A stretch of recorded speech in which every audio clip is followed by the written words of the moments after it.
Hi, everyone, and welcome to the lineup. Today is March the 30th, 2023.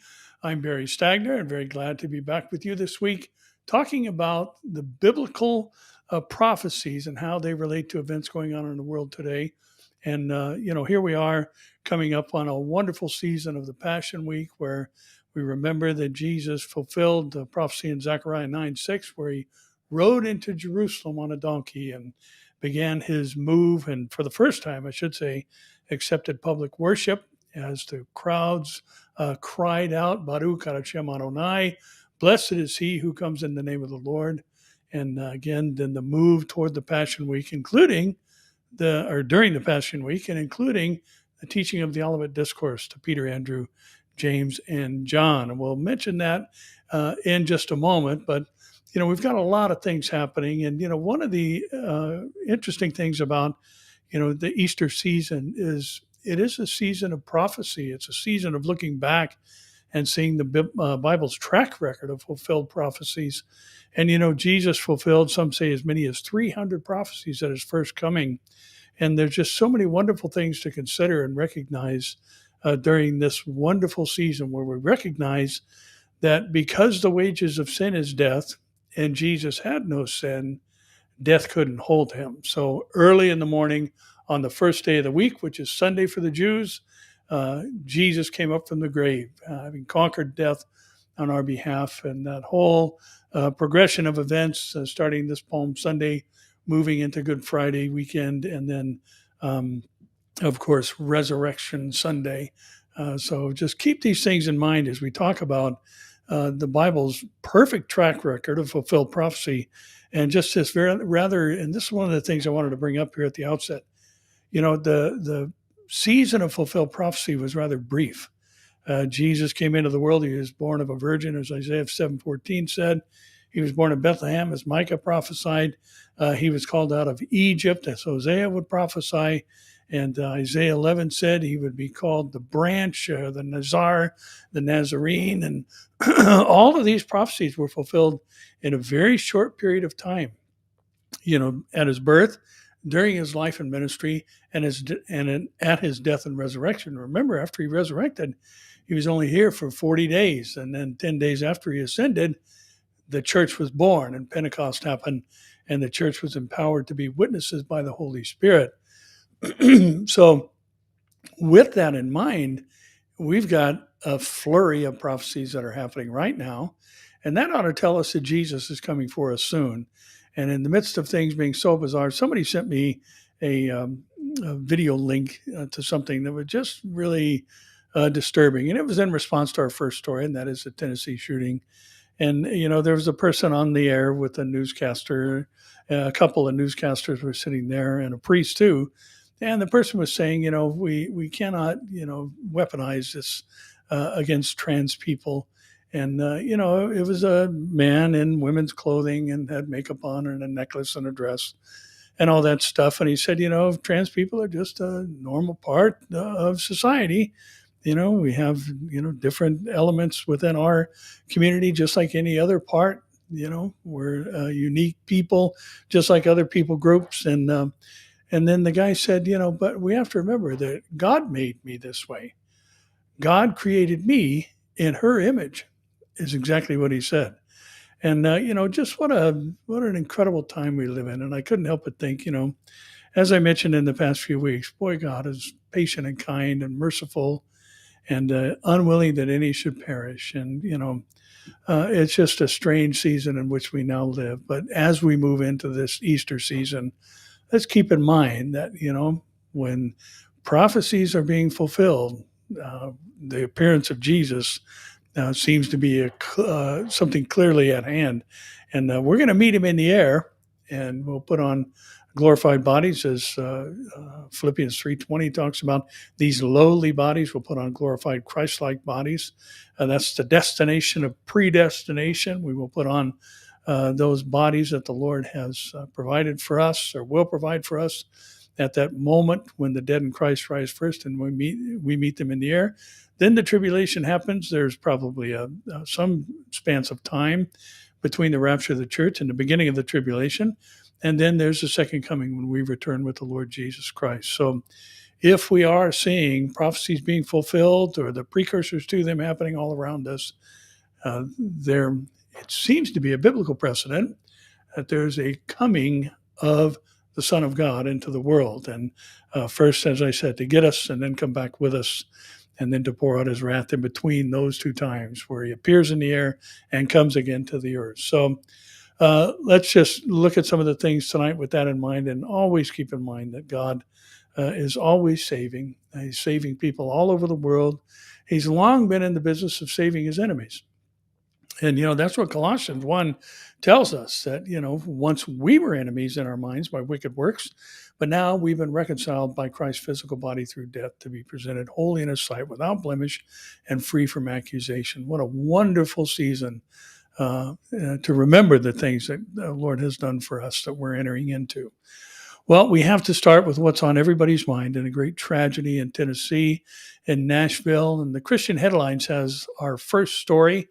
And the headline reads, Tennessee governor tells grieving state, what is meant for evil can be turned for good.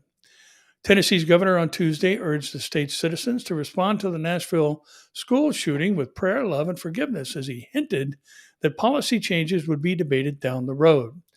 The shooting at the Covenant School, a Christian private school in Nashville, killed 3 children and 3 adults in addition to the shooter. I'm calling on the people of Tennessee today to pray for the families of the victims, for the Covenant family, for these courageous officers, for the family of the shooter, for those who are hurting and angry and confused, Governor Bill Lee said in a video. Prayer is the first thing we should do, but it's not the only thing, he added. And Lee revealed that his wife, Maria, was scheduled to meet with one of the victims, Cynthia Peak, a substitute teacher, on the very evening of the tragedy. Maria was friends with Peak and Catherine Kuntz, the school's headmaster, and Kuntz was also shot and killed. Cindy was supposed to come over to have dinner with Maria Monday night after she filled in as a substitute teacher at Covenant, Lee said. Cindy and Maria and Catherine Kuntz were all teachers at the same school and have been family friends for decades. And there will come a time, he said, to discuss and debate policy. But this is not a time for hate or rage, he said. That will not resolve or heal, Lee added. There's a clear desire in all of us, whether we agree on the action steps or not, that we must work to find ways to protect against evil. And Lee thanked the work of the local police who entered and killed the shooter, Audrey Hale, 14 minutes after the first emergency call was made. And the courage and swift response by the teachers and officers in this community, without a doubt, prevented further tragedy. Well, we do know from the things that were written in Audrey Hale's notes and her plan for the day. She had a map of the school, and she was planning on going to other schools and killing more people. So, again, there's so much talk today that's just so outside the lines of just reasonable thought. According to Romans 13, the Bible says that the purpose of the government, or the role of the government, is to protect the good from the evil. And that's exactly what is supposed to happen, what happened in this scene, tragic as it is. And, there's lots of talk about Audrey Hale and her, being on medication and other things and trying to work her way through where her mind was contrasting with what her body actually was, and, all these other things. And, by the way, I meant to mention this at the outset, but it just popped in my mind. Pastor Jack Hibbs called for a national day of prayer last evening, had a wonderful service, and had people via online or streaming join him and pray for our country and what's happening in our world. And I really encourage you to go check it out. You can go to Calvary Chapel Chino Hills YouTube page, and it's probably on Pastor Jack's Real Radio YouTube page as well. I can't remember exactly the name, but just go to YouTube and type in Jack Hibbs, and it'll get you there. It was a wonderful evening, and Terry and I, my wife, enjoyed it online. I think you'll find it to be encouraging as well. But Lee went on to say the battle is not against flesh and blood. It's not against people, Lee said. The struggle is against evil itself. We can't forget this, and it's very difficult. But we're called not only to love our neighbor, but to love our enemies and bless those who curse us, to pray for those who intend harm. There is hope in the midst of a great tragedy, because God is Redeemer. What wonderful talk from a governor of a state. And, no wonder it's kind of interesting that, California has lost a Senate seat, or a congressional seat, simply because we've lost so much of our population here. There's been a huge decline of people, or the population here, from people who are moving out of California. And really, they're going to three places. We've had several people from our church move to Tennessee, and we know there's been a mass exodus of people moving to Texas, and they're going to Florida. And interesting to see that, the words of this governor, and then the words, of course, of Ron DeSantis, who's trying to protect life as well, and standing for truth, and all these other things. And the great state of Texas has long been an exodus target for Californians. And anytime we go to Dallas every year, Amir and I, Pastor Michael Lay, go to Dallas every year. Pastor Jack too, I think, was there last. Well, for sure, he was there last year. We hear the same thing. You can come to Texas from California, but leave your politics there. And the people with California politics are the ones that are staying. The people that don't have that line of thinking, the liberal line of thinking, are the ones making the mass exodus. So, good to hear a governor leading his state in remembering what is actually true, and especially calling on the Christians to, remember, we're called to love our enemies and do good to those who hate us, and pray for those who bless, and pray for those who curse us and intend us harm. And that's not an easy thing to do, but thankfully, we don't have to rely on doing that in our own strength. We have the power of the Holy Spirit within us to do what is impossible humanly. Human nature is to retaliate and strike back. And our new nature, being new creations in Christ, is to pray for the salvation of those who intend us harm. Now, Israel 365 News is going to introduce a series of stories that tell us the world is in huge disarray. And we've got several things. If we look, as I mentioned, about the Olivet Discourse, Jesus talked about, when asked by Peter, Andrew, James, and John, what are the signs of his coming? Remember, he had just told the group that, these not one of these stones are going to be left upon each other. And, that there was coming a tragedy, speaking of 70 AD, when the Roman General Titus would come in and disassemble the city because a fire had been set by some of his troops, and the gold in the temple melted down and was caught up between the stones. And so they disassembled the whole temple and the wall as well to get at that gold. And that was fulfilled. But what the disciples were asking was about the four disciples who later came to Jesus on the Mount of Olivet and asked him, what are the signs of his coming? He didn't say anything about what was going to happen in 70 AD. He moved forward into the future. And the first thing he said is, there's going to be many who come in my name. And then he went through a series of things that are going to happen. And of course, as we're seeing these things fulfilled, they're all things that, have happened throughout the course of history, as we mentioned last week. But now there's been an exponential increase, much like birth pangs coming upon a pregnant woman. Just all of a sudden, things are increasing rapidly. And we've got disarray all over the world. And he talked about nation will rise against nation. And the word in the Greek for nation is ethnos. And it's where we get our word ethnic or ethnicity. And so there's going to be racial tensions in the last days that just all of a sudden increased dramatically all over the world. And then he said kingdom against kingdom. And that's not redundancy, nation, kingdom. That's a completely different Greek word. That Greek word is basileia, and it means governmental systems or heads of government. So there'll be national, international strife happening, as well as internal strifes within countries. So both of these things are happening, and they are relative to our next few stories, beginning with Israel 365 News, which says 100,000 rally for reform in Jerusalem. A massive, and this isn't the rallies we've been seeing. This is the support for the judicial reform that took place on Monday evening in Jerusalem at the same time that Prime Minister Benjamin Netanyahu announced a pause in the legislative process to allow for negotiations. More than 100,000 people gathered in the capital, close to the Knesset and Supreme Court, police sources say, in a show of solidarity following months of left-wing-led protest against the coalition's reform program.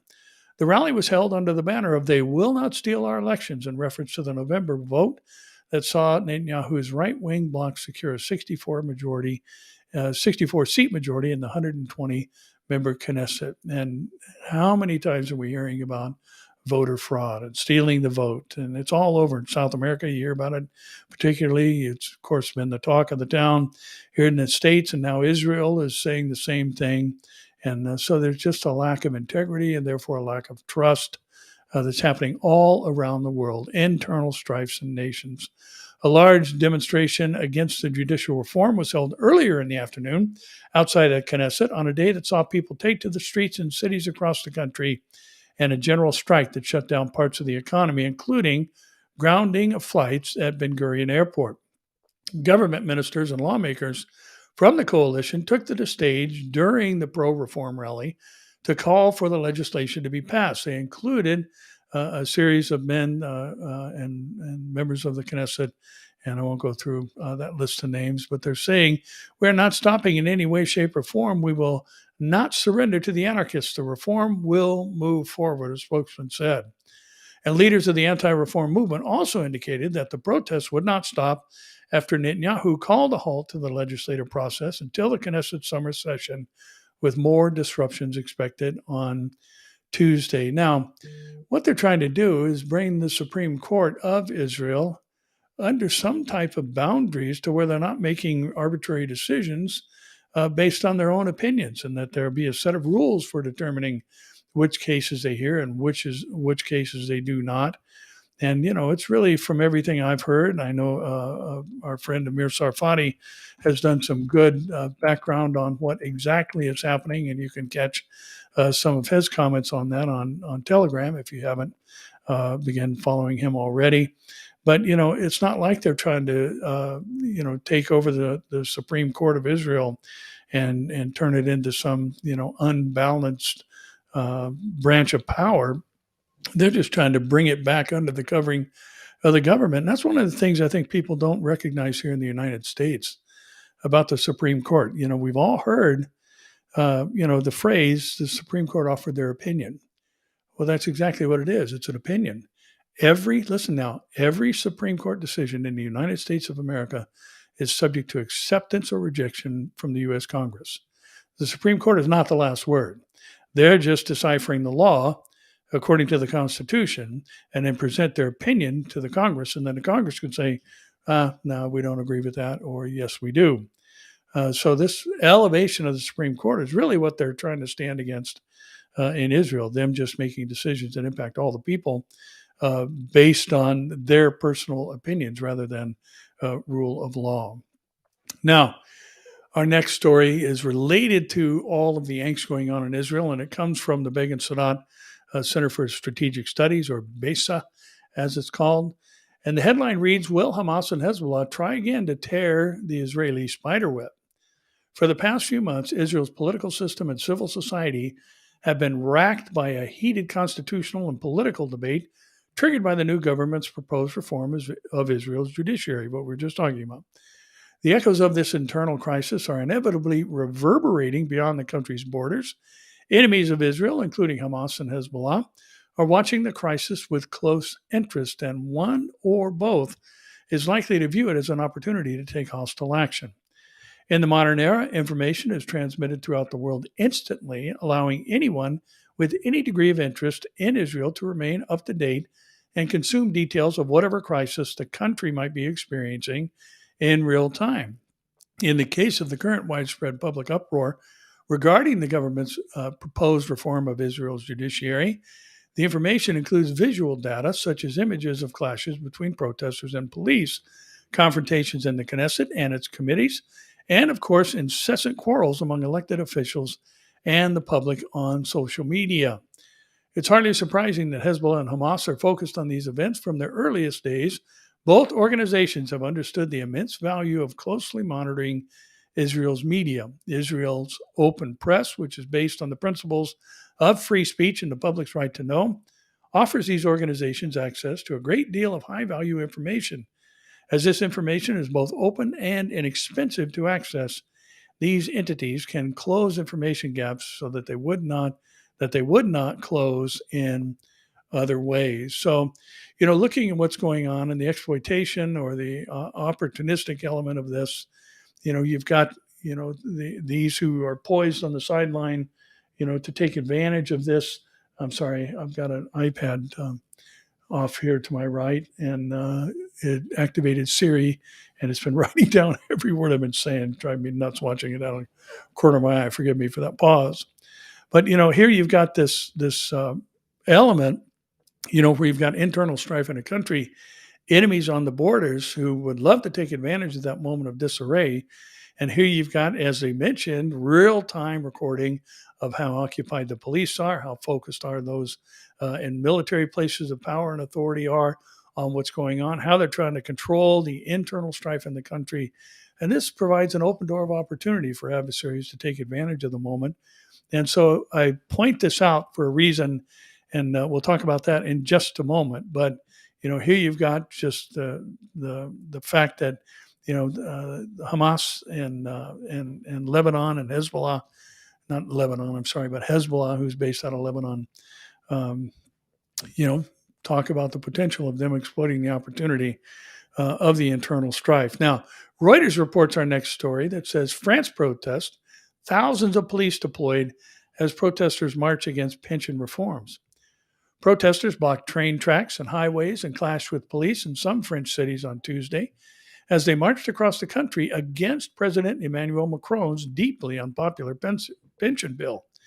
One protester in Paris seemed to capture the mood, brandishing a banner that read, "France is angry."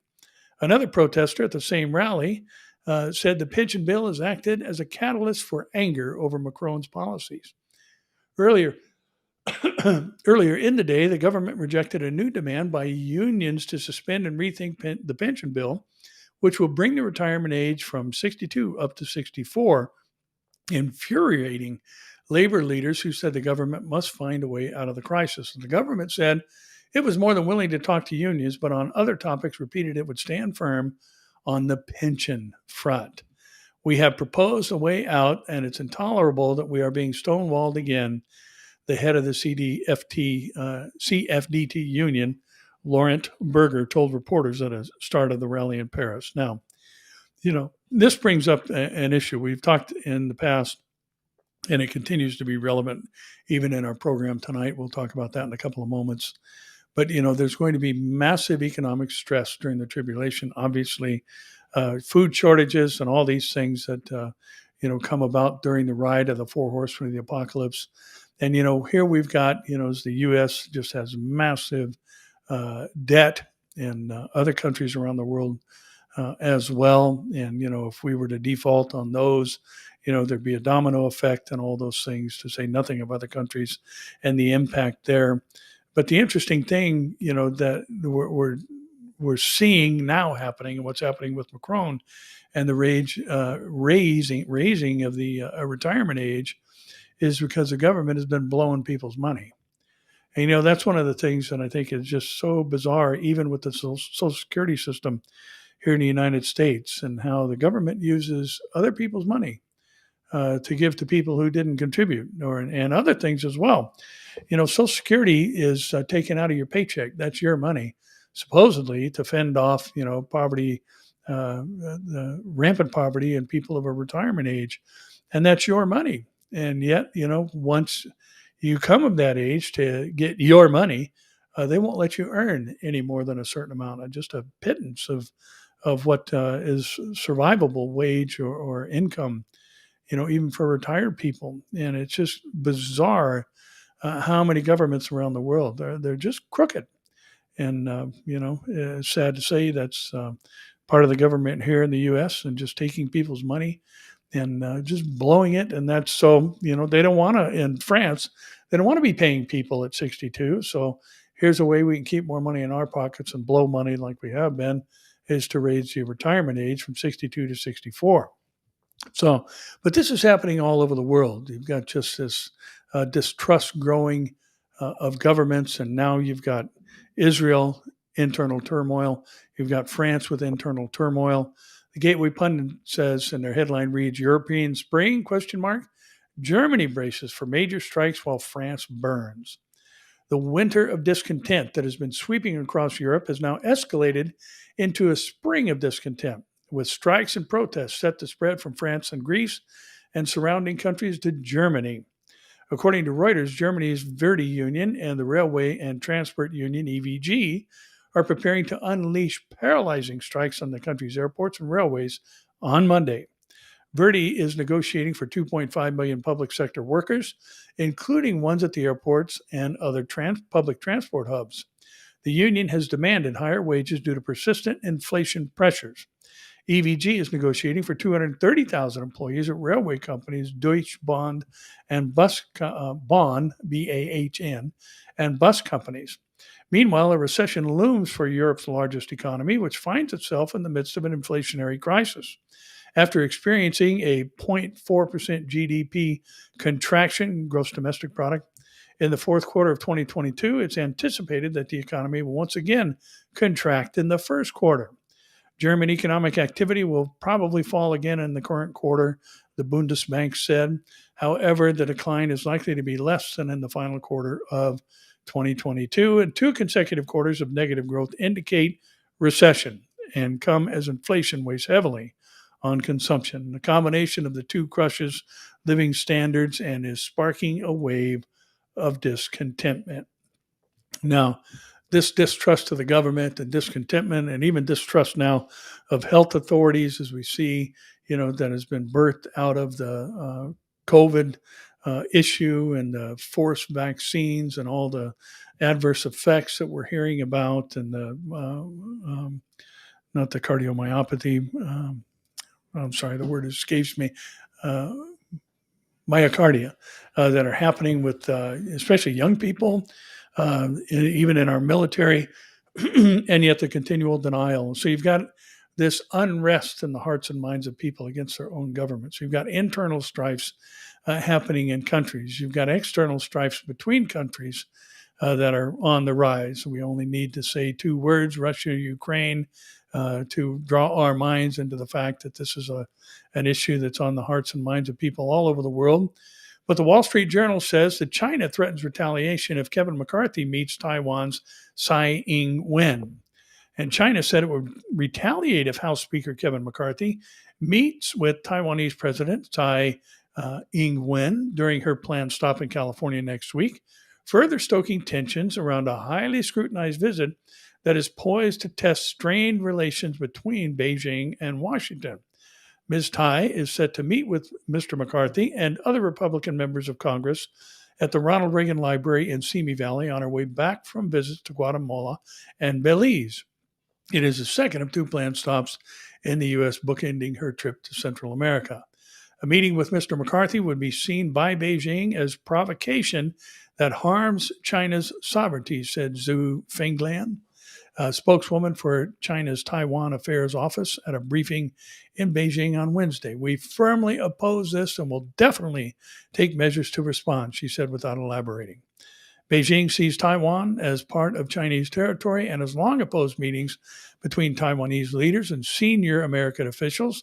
After a visit to Taiwan in August by Mr. McCarthy's predecessor, Nancy Pelosi, Chinese leaders responded by launching missiles over the island and encircling it with live-fire military drills that amounted to a mock blockade. Beijing also severed talks with the U.S. on climate change and other issues. So again, here you've got a threat and all the talk about the weakness of the U.S., the growing strength of China, the relationship increasing between countries like China and the Saudis, as well as China and Russia, and them, as we saw, many of you probably saw the video clip and read the translation of Vladimir Putin and Xi Jinping, saying, we're in this together, basically, and I'm paraphrasing, and we're part of the new global order, and we're going to bring it about, and it's time for a change in who's in power around the world, obviously speaking about the United States. So here, now we're seeing internal strife. We're seeing the ethnic tensions, ethnos against ethnos, and not necessarily strictly ethnic groups, but we're seeing strife inside of countries between the politicians and those in places of and those who live on the streets and just normal everyday citizens, to the point where you've got France, Germany, Greece, Israel, the U.S. We've had our own issues of late, but there's just this general mistrust for people in places of power. And, when the rapture of the church happens and Christians from all over the world disappear, and, there's going to be confusion like this world has never seen or experienced, as well as, it's kind of interesting to see the fact that, UFOs are in the news all the time now. And I think that that's very possible, that they're getting ready, because the devil knows he has a short time. They're getting ready to explain the mass disappearance of humans. And, but it's going to be chaos after that. And now, the world and the people of the world, because they're already in a state where they basically don't trust the government anymore, by and large, they're going to look to a man who says, you know what, I've got the answers, and we're going to solve these problems. And all these things are precursors to that rise to power of the man of sin. And, we have to remember that 2 Thessalonians 2 says a lawless one cannot be revealed until he who hinders is taken out of the way. And that's a reference to the work of the Holy Spirit. And the Holy Spirit lives where? In us as Christians. So listen, we are living in just wildly exciting times, as even as perilous as they are, even as bizarre and strange as they are. And, one of the things that we often hear, and it floats around all the time now, is Isaiah 5:20, that woe to him who calls evil good and good evil, who changes darkness for light and light for darkness. In other words, he redefines, woe to the person that redefines right and wrong and truth and lies, and has them exchange places. And that's exactly what we've seen. But, one of the important things about that is that whole progression, that prophetic progression that is mentioned there in Isaiah 5:20, it begins back in chapter 2, where the Lord identifies this as the time that he shakes the earth, and people hide in the rocks and call on the mountains to hide them from the wrath of him who sits on the throne. So, we are seeing this exchange of truth for lies. We're seeing the exchange of facts for feelings.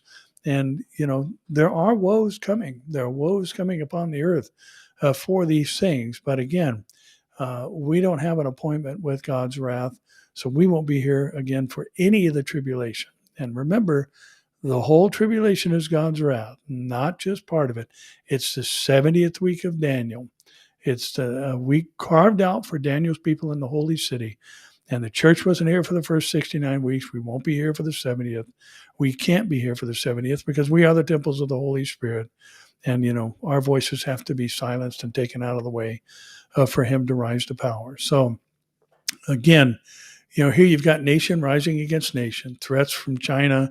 Russia has been very clear toward the U.S., mess with us. They said, Britain, like we talked about last week, is playing with fire, sending these degraded uranium anti-tank weapons and rockets to Ukraine. They're basically inviting us, Russia said, to hit them with a nuclear weapon. And so here you've got all this massive talk today, and posturing and saber rattling. And, with so many people in places of power that are unhinged, so to speak, we're just a hop, skip, and a jump away from somebody pushing that button and launching the world into chaos. So the world is looking for a leader. The world is looking for someone to follow. And this man of sin, as Daniel chapter 11 says, he's going to deceive the world with intrigue. And that word intrigue means slippery speech. He's going to be a smooth talking flatterer who is going to have answers for the world, but his plan is going to be the opposite of what he actually says. And at the midpoint of the tribulation, he's going to declare himself to be God. The Jews are told at that point, don't go back in the house, just run. Get away. And boy, is the world ready for this man. The world is tired of the political systems, whatever it may be, a parliamentary system, a democracy, as Israel is, or a constitutional republic like the United States. The people in places of power are so corrupt, not 100% of them, but by and large, we've got corrupt governments all over the world, and people are sick of it. And they're looking for a guy to come up and give them some answers and lead the way, especially after the church is gone. And again, here we are in a time where prophecies are lining up. The coalition forces of the Ezekiel War scenario are operating together. They are united by energy-related products. All the nations that are named in the Ezekiel War scenario are oil-producing nations, oil-consuming nations, and all have oil and natural gas, I should say, like Turkey, and all have an interest in the energy-related products from around the world and need to control the market and keep the prices up. So amazing things going on. And we're going to shift gears a little bit here and talk about an article from Money Watch. And actually, Amazon is doing the same thing in its stores, its local stores. I can't remember what they're called, Amazon something. But anyway, Money Watch says Panera Bread, a restaurant chain, will use palm scanning technology for its loyalty program. Now, I think we all, have had our little cards we attach to our keychain. We scan it in your preferred grocery store, and it keeps a record, and you get discounts and all that stuff. They're just gathering data on us all. And now, some of them, we were told, we've lived in the same town we live in for 23, 24 years. But we moved from one side of town to the other 21 years ago. But we had our old phone number. We don't have a home phone anymore. I don't think many people do. But our old home phone was where our number, or our grocery store number, was associated with. And I asked the person, hey, can we, how do we fix this? I'm putting in probably somebody else's phone number every time that I because I don't have the little card anymore. It actually wore out. And I said, no, I just enter your phone number. We don't use that card system anymore. So basically they're going to start accumulating information and based on my phone number or my wife's phone number. And, they're tracking us, and no question about it. They want to see what we're buying and all those things. And, personally, they're tracking us anyway, so I want the discount. I want to be able to get the stuff cheaper. But Panera Bread is using palm scanning technology for its loyalty program, and they're rolling out palm scanners that will link customers' handprints to their loyalty accounts, a move the company paints as convenient, but that privacy advocates have decried.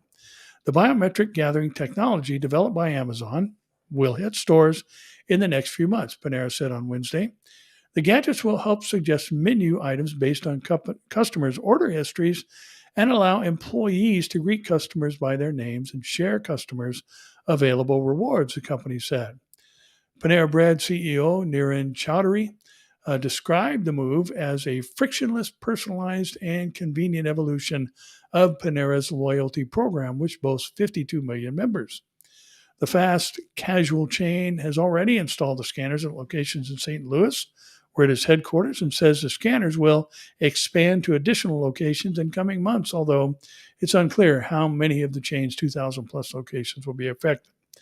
Reuters reported that Amazon One technology is used at some 200 locations across the country, including Amazon's Whole Foods market subsidiary Amazon Go stores. That's the store I was thinking of, Amazon Go. Panera says the technology will securely store its customers' biometric data. However, digital rights activists worry that information could be tapped by federal agencies or accessed by hackers. Well, they left out one thing: could be sold by these companies to the government. We've seen that very clearly with all the Twitter information that's been coming out, that the government is willing to pay for information about its citizenry. Federal agencies like Customs and Border Protection, have experienced devastating hacks where large databases of biometric information have been stolen.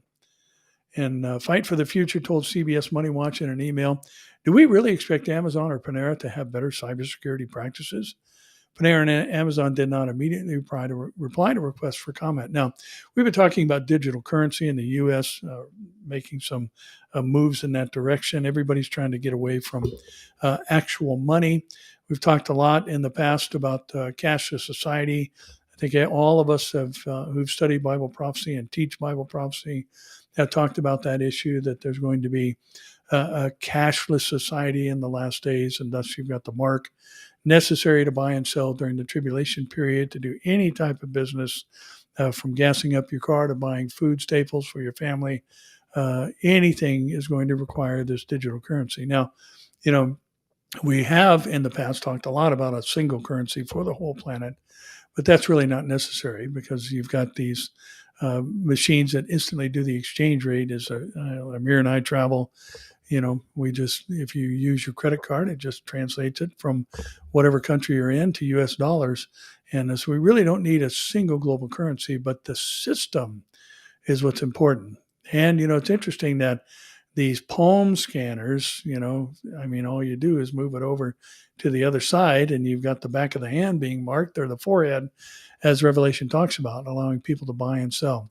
So the technology is in place. And, the Bible said these things are going to come to pass. The Bible said that the Antichrist is going to identify those who are for him by their sign of allegiance to him and their worship of him. And that's going to be signified by taking the mark on their hand to the forehead. So, this is just normalizing that. And is it a biometric tattoo that the mark of the beast is? The RFID chip was a popular candidate there for a while. But the fact of the matter is, whatever it is, it could just even be as simple as just a mark that identifies you as being loyal to him, a tattoo. And the word, the word mark is kragman. It means a brand. And, could it be that the Antichrist is branding people? Who knows? But, what we do know is that technology is in place for the Antichrist system to be implemented just basically like that. And people are getting used to it. Are they using it? Yeah, I don't have to have my card. I don't have to input any information. Nobody can steal my card. All I do is hold my hand up. And, that's one of the things about digital currency when it's offered by the government or controlled by the government, they're going to track every single thing you do. And one of the things they'll have the ability to do, much like during the tribulation period, is shut off your ability to buy and sell. And, when you have people today who are being arrested for not using the proper pronouns and or saying, anything about the mental state of those who are in gender dysphoria or trans or any of that, you can get in trouble, get arrested, get fined, get imprisoned, for these kind of things today. And, prison systems are already overburdened. So what's the better option? Just cut off their ability to buy and sell. So it's just an incredible time that we're living in. And we're seeing so many things that advance us toward the tribulation period. And again, we have to be gone for the whole thing. We cannot be here for any of the tribulation period. It just doesn't make sense, because what opens the tribulation period is the Antichrist rise to power. And, we, as temples of the Holy Spirit, have to be taken out of the way. So, I would not agree with, as it's defined, the pre-wrath position, because I believe letting the Antichrist rise to power is God's wrath, and that's what starts the tribulation. But they define it more as after the abomination of desolation. That's when the church is raptured, when God pours out his undiluted wrath through the bowl judgments on the earth. Well, wrath is wrath, and the whole time is wrath. As a matter of fact, Daniel talks about the time of indignation. And that time of indignation, that Hebrew word actually means wrath. And the whole 70th week of Daniel is a time of God's wrath, whether it's the consequential wrath of God or the cataclysmic wrath of God. It's all God's wrath. The Antichrist cannot rise to power until we're gone. So listen, if all these things are lining up and the technical systems are in place and the world is being normalized to using your hand or a body part, finger or whatever, retinal scans and all those things. A lot of times when I go and travel internationally, I have something called Clear, and I'm able to go bypass a lot of the security line, and they just scan my eyes and recognize that it's me. And then I get to kind of jump forward a little bit. And, it's not free, it costs money, but with the amount of travel I do, it's certainly well worth it. But anyway, everything is in place. It's just amazing to watch so many things happen so quickly that relate to Bible prophecy. Now, Breitbart says 1,000 AI experts and tech leaders call for temporary halt and advancement of AI development. 1,000 artificial intelligence experts, including Tesla and Twitter CEO Elon Musk and Apple co-founder Steve Wozniak, have called for a temporary halt in the advancement of AI technology until safeguards can be put in place. Forbes reports that an open letter calling for a temporary halt in the development of advanced AI systems has been signed by more than 1,000 AI experts and tech executives, including titans of the sector like Elon Musk and Steve Wozniak. The letter was written by the Future of Life Institute and calls for a moratorium on AI systems more potent than OpenAI's GPT-4 for at least 6 months in order to develop stronger governance and shared safety protocols. And the letter's publication was made possible by the Future of Life Institute, a nonprofit organization dedicated to directing transformative technology toward enhancing life and reducing significant risks. And prominent researchers from the Google-owned DeepMind and well-known machine learning authorities like Yoshua Ben-Gio and Stuart Russell are among the signatories. Now, the open letter urges AI labs and independent experts to work together to create and put into practice a set of shared safety protocols for the design and development of advanced AI. And, if you look at Revelation chapter 13, here you've got a beast whose deadly wound was healed. You've got an image made to the beast that has what seems to be life breathed into it. And certainly, the advancement of artificial intelligence would seem to play a significant role in that. And, we've gotten used to watching things on some sort of device or screen. And, the technology and even robotic technology is advanced. China has multiple robot newscasters who, are fed what it is they're supposed to say. And if you've ever seen any of them in action, they look just like you and me. They're very, very real and lifelike. So not too far of a stretch to say that there could be an image of the beast that is built that the whole world goes after, and artificial intelligence would certainly play a role in that. So again, man, we're getting close. And, I was texted back and forth with Pastor Jack yesterday, and as we were kind of talking about some of the stuff that he was going to mention at the thing, or he sent me a list of things that were going to happen as well as others. But, it just really hit me, the devil's not hiding anymore. He's out in the open. He's been running a covert op for a long time, been hiding in the shadows, kind of creepily doing his thing. But he's got so many people on his side now that he doesn't need to hide. He's just openly operating. And, through the things like we're seeing happening today, the mutation of children and the puberty blockers and all these things, and we've kind of backed up as far as we can go as far as failed morality and just heinous things going on in our world. I don't know that there's anything beyond that. But again, anytime anyone has ever said that, things or something like, I don't know how things can get any worse than they do. And how long we're going to be here, I don't know, but I hope the Lord comes for us soon. Now, we also know that in the preamble to the Olivet Discourse, Matthew 24:3-8, Jesus mentioned seismos. I had somebody write me and say, I don't know why you guys always have to try and change everything to mean something else. He said, an earthquake is an earthquake. Well, he's reading English. The Greek is seismos, and the word seismos can, without question, be translated as a gale or a tempest. It can also mean a geological event. It can be, it's a disturbance, and it doesn't matter whether it's of the geological nature or the atmospheric nature. That's what it's talking about.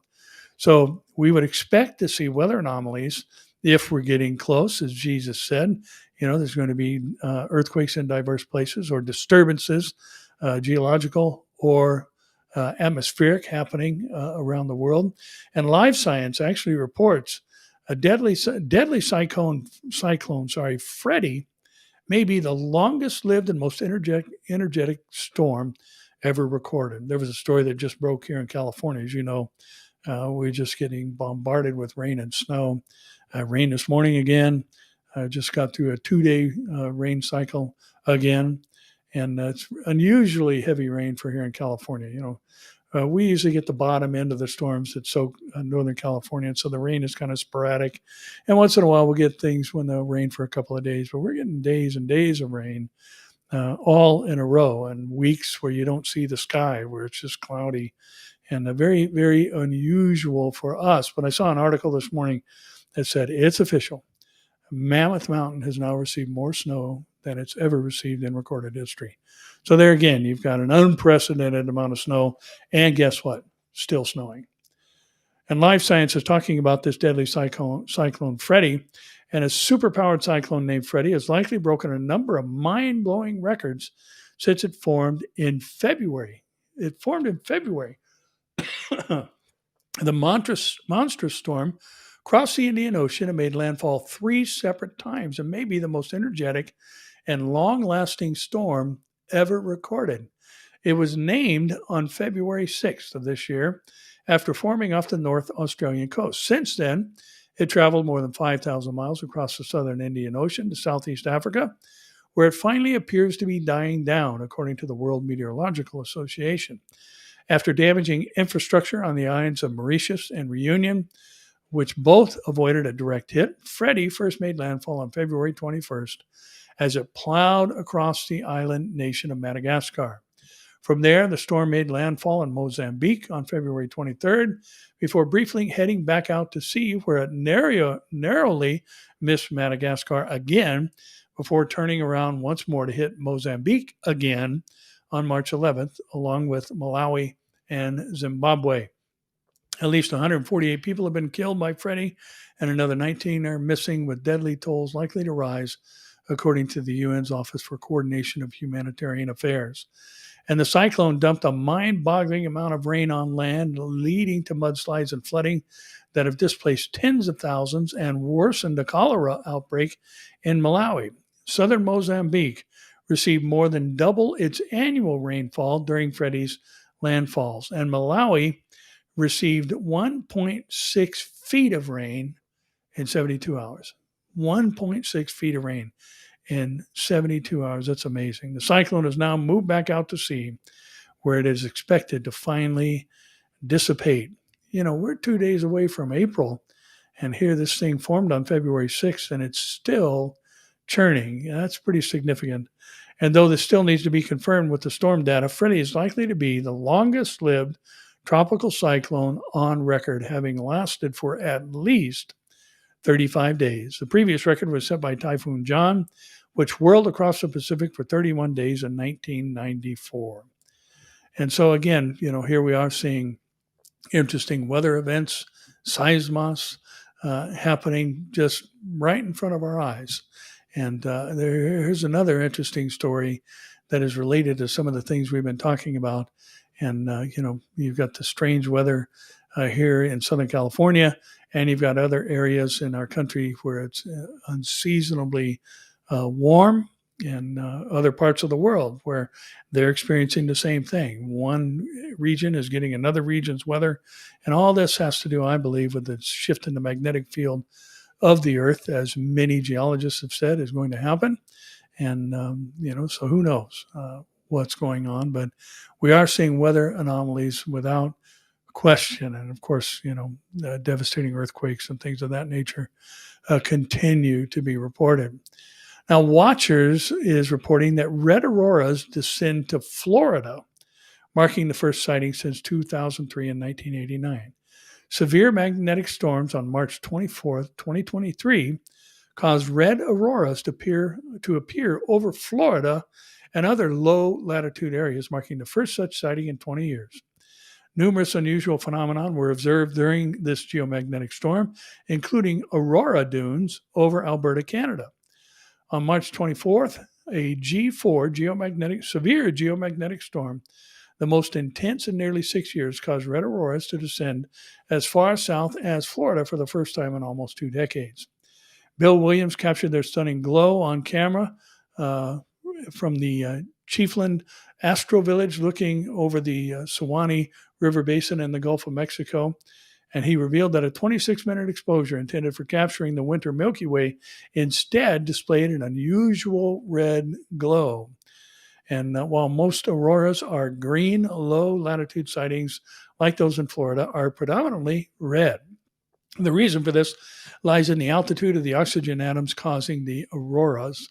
Green auroras are generated by oxygen atoms approximately 150 kilometers or 93 miles above the Earth's surface, while red auroras result from oxygen atoms about 310 miles above the surface. And so, again, this is not unprecedented, but it is rare. And seeing these things taking place just reminds us that, the sun is going to spit out something that is going to scorch men's bodies during the tribulation period, during the bowl judgments of Revelation chapter 16. And, G4 class magnetic storms, pretty significant. And, we've talked in the past about the fact that, there's interesting mentions during the tribulation period of battles being fought on horseback, like the Euphrates River drying up to make way for the kings of the east. You don't need a river to dry up today in order to combat your adversary or your enemy. We live in the age of drone warfare and flight and even pontoon bridges and crossing tanks over rivers and all these other things we see today. So why would the Euphrates River need to dry up? Well, maybe it's because that geomagnetic storm of a magnitude that it scorches people's skin and breaks down the magnetosphere of the Earth, its protective element to deflect these negatively charged ions bombarding the Earth. Maybe it gets broken down to the degree that it disables all electronic devices on the Earth. Now, this has happened. We've had a significant geomagnetic storm back in the telegraph age of America, and telegraph wires were fried. Telegraph operators were hurt, and I believe there was even a man or two who operated the telegraphs killed from the electric shock and all these things. But, so it's not unheard of. But when we consider everything else that's going on in the world simultaneously that relates to Bible prophecy, it seems pretty clear that we are getting reminders of what's going to happen during the tribulation. But we won't be here when the sun is given power to scorch men's bodies.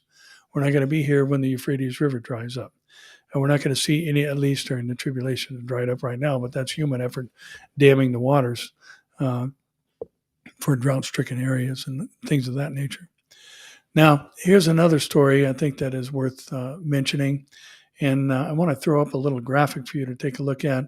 And this comes from Health Impact News. California farmers say, we've lost everything. Billions of dollars of food lost in floods in the state that produces half of America's agriculture. And let me throw this thing up here real quick so you can have a look at it.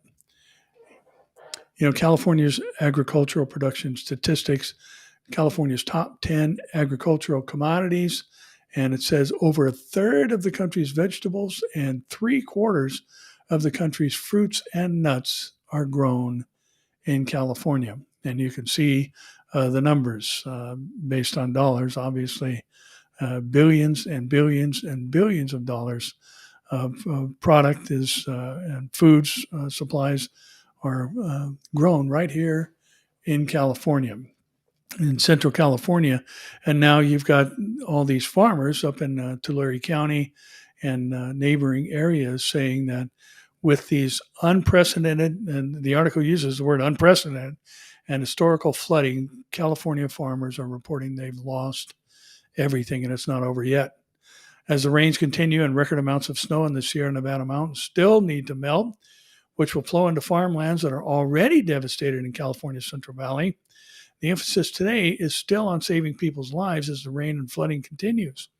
And nobody knows yet what the final damages will be to America's richest farmlands and how that will impact food security in the United States and the nation's already fragile economy. Almost half of California's agricultural products are exported to other countries. Tulare County in Central California is the county that is suffering the most, and it's also the second largest county in the U.S. in terms of food production, producing over $8 billion annually with sales of dairy products making up almost 1/4 of those sales, followed by citrus and nuts. Kern County, just to the south of Tulare County, is the nation's #1 county in agricultural production, and Fresno County, just to the north of Tulare, is the nation's 3rd largest producer of agriculture, and both of those counties have also seen devastating floods in the Central Valley of California. Monterey on the Central Coast is the 4th largest county in U.S. terms of agricultural productions, in the U.S. in terms of agricultural production, and they too have been hit with devastating floods, wiping out most of the vegetable and strawberry farms. So again, what's going to happen during the tribulation? A quart of wheat for a denarius and a quart of barley, or 3 quarts of barley for a denarius. And remember, that translates into 1 meal for 1 person if you buy a quart of wheat, and 3 meals for 1 person if you buy 3 quarts of barley. And that's going to cost you a denarius, which is a day's pay. So it's going to cost you a whole day's pay just to eat 1 meal if you buy wheat, and 3 meals if you buy the cheaper barley. And what's happening now, where you've got under the ride of the 4 horsemen of the apocalypse, what happens then? You've got the animal kingdom and humans competing for the bigger food supply.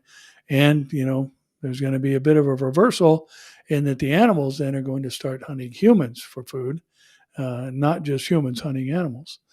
So here we're seeing all these things that potentially lead to the fulfillment of them during the tribulation period, and these things specifically during the ride of the 4 horsemen of the apocalypse, where food is going to be in scarce supply and extremely expensive, and people are going to be butchering each other. We already see that, and this is under the rider of the 2nd horse. People are going to be butchering each other, and then the rider of the 3rd horse, you've got this mass famine around the world, just unbelievable inflation where you can buy for your whole day's work 1 meal for yourself. And then what follows that is the rider on the pale green horse, whose name is Death, who is followed by Hades. And there's going to be a massive number of people that die. So, all of these things are setting the stage for that. Now, could things completely turn around? Well, I suppose that's possible. But, the thing I think we always have to keep in mind is that, yes, those who say, there's always been wars and rumors of wars. There's always been ethnic strife. There's always been pestilence. There's always been famine. There's always been earthquakes and atmospheric anomalies and all these things. That stuff has always happened. But you know what's different now? There's Jews in Jerusalem. And that nation that is going to see everything before that whole generation passes away, that generation that's going to see everything before that passes away, the clock began to tick with the rebirth of the nation of Israel. May 14th, coming this year, Israel is going to be 75 years old. So we are living in times where the expectation of the glorious appearing of our great God and Savior Jesus Christ should be higher than ever. And Newsweek is reporting that Joe Biden jokes about Christians being targeted in the Nashville shooting. President Joe Biden joked with reporters on Tuesday that he probably didn't agree with Republican Senator Josh Hawley about whether Christians were targeted in a shooting at the Covenant School in Nashville, Tennessee. So a shooter goes to the school they once attended and shoots 3 Christian teachers and 3 Christian kids, and has other churches and Christian schools on their target list, but it's not about Christians. Biden was asked by a reporter if he agreed with Hawley that Christians had been targeted in the shooting that left 3 adults and 3 children dead, and appeared to mock the idea of agreeing with Hawley. The remarks came after Hawley called on the FBI and the Department of Homeland Security to investigate the shooting as a hate crime against Christian children and teachers. And on the South Lawn of the White House on Tuesday, a reporter asked Biden if he believed that Christians were targeted in the Nashville shooting. I have no idea, Biden responded. And when he was told that Hawley believes that Christians were targeted, the president said, well, I probably don't then. No, I'm joking, Biden added. I have no idea. I don't even know what to say to that. Just unbelievable to see, to know I'm joking when you're talking about 9-year-old children that are dead and teachers. And, it was targeting Christians. There's just no question about it. And, this transgender person, people need Jesus. That's just the bottom line. And he straightens us out. And I'm glad that he does. He's bigger than our mental incapacities.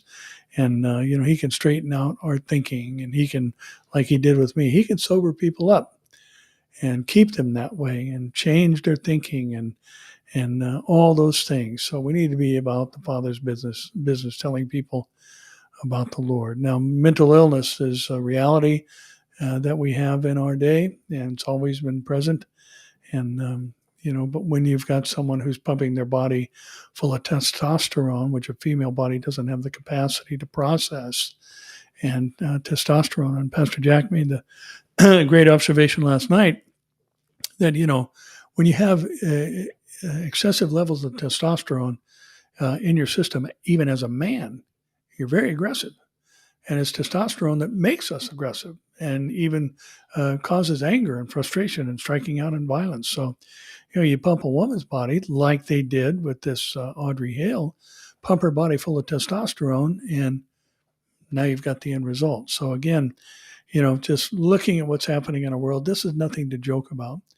And just amazing that the president of the United States would be so crass and so cowardly to not just stand up and say, you know what, yeah, this was, 6 Christians were killed, their kids were killed at a Christian school.